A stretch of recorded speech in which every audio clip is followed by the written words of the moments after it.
Welcome back, boxing fans, to another great show with Sean on boxing. So today we're going to be talking about Canelo Alvarez, and obviously we've seen the speculation about his rocky path with Turki Al-Sheikh, even though we have heard that Canelo has reached out since then to discuss or just try to amend the bridges between the two of them. We'll see how that works out moving forward. We also have a lot of the criticism that's coming towards Canelo, which historically is normal, is the same kind of criticism Floyd Mayweather got back in the day. It doesn't matter who he fights, he's always going to be hated on and criticized and held to a different standard than the majority of fighters in the sport. But these are the three fights, including, of course, the one that's made, that I would like to see Canelo have next.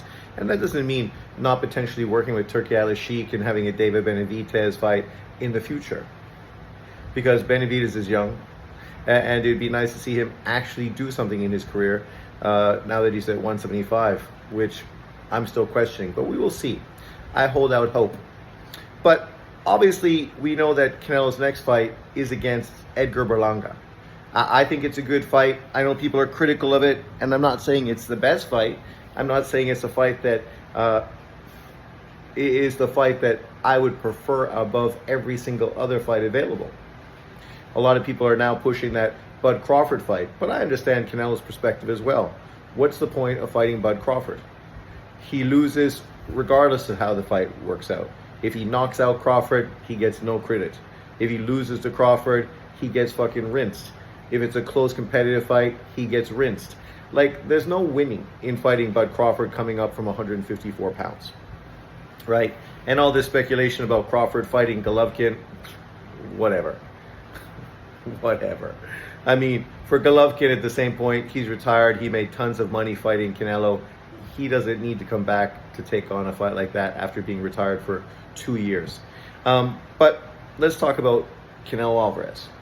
So he's going to be fighting Edgar Berlanga.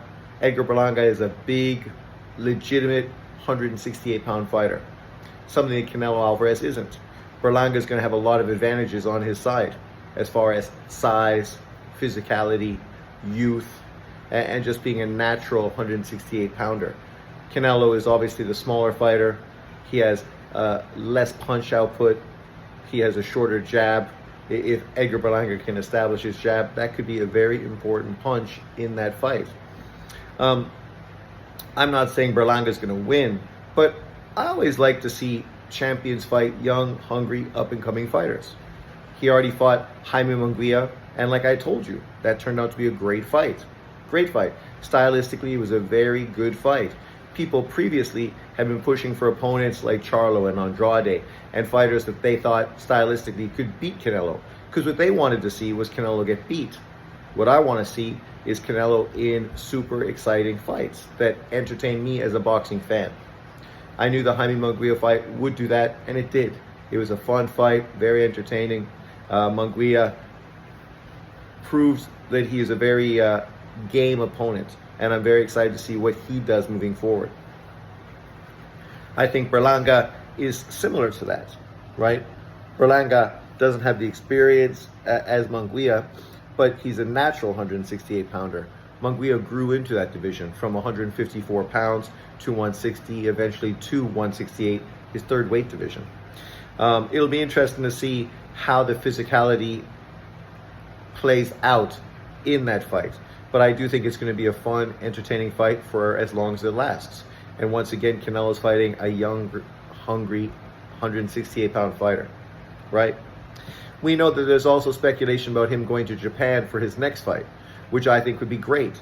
At this point of his career, I think it's great that he wants to travel and build up a global market. He already established the American market. Obviously, he's a superstar in Mexico. But if you really want to capitalize on your career, your fame, it's best to now travel around and let people outside of your main sort of areas have the opportunity to watch you fight live. So going to Japan, where obviously Mike Tyson went in his prime, would be a great thing for Canelo Alvarez. The question is, who's the opponent that would be a great fight there? Early on, I speculated that, if you're going to fight a William Skull, you could go fight William Skull in Japan. The Japanese market is going to be excited about it. It doesn't matter who he fights because it's not about the opponent. And you fight William Skull, now the promoters are willing to pay you for fighting some obscure dude that nobody knows who he is. And you could win back your IBF title. And do what people want you to do, fight your mandatories. Even though now that I've come to this point, I have a different opinion. I would like to see him fight Christian Mbili. Christian Mbili would be another great young hungry lion. I mean, obviously so is William Skull, but stylistically William Skull is a boxer, a mover, a defensive first type of Cuban fighter. It's not a fight that's really going to be entertaining, right? As far as you and me, us hardcore boxing fans, nobody is interested in watching that fight because William Skull hasn't done anything. He's never proven himself. Hasn't fought a top 10 caliber opponent at 168 pounds. Yet he is entitled for a world title. Fucking sanctioning bodies, right? But Mbili is obviously coming off of a good win, even though it did show some chinks in his armor.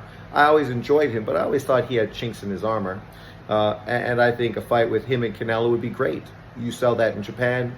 Japanese and non-Japanese fans are going to be excited because of the type of aggressive, come forward, hard punching opponent you're fighting. Just like Berlanga, just like Munguia.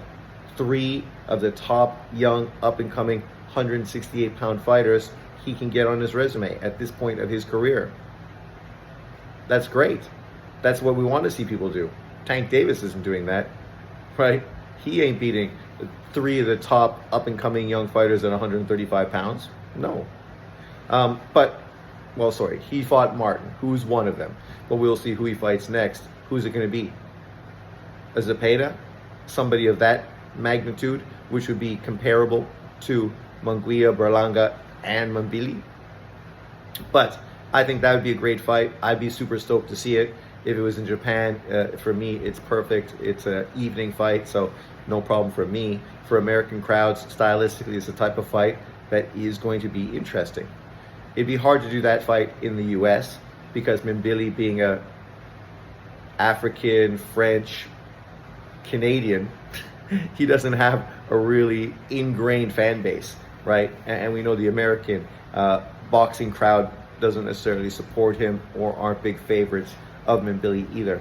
So they won't be super over the moon to support that fight. Nonetheless, if you do it in Japan, now it makes sense financially. Then I would love to see him go to England to fight Chris Eubank. I know Chris Eubank is not the opponent everybody would love to see Canelo fight, but I mean, he's already beaten Billy Joe Saunders, Callum Smith, 2 other top level 168 pound world champion UK fighters. You can fight Eubank, who obviously has a lot of name recognition. You do that fight in the O2 Arena or something bigger in the UK, it's going to be very successful. And once again, it allows Canelo to fight outside of the US and build his market around the world globally. I think that would be an interesting fight, very stylistically entertaining.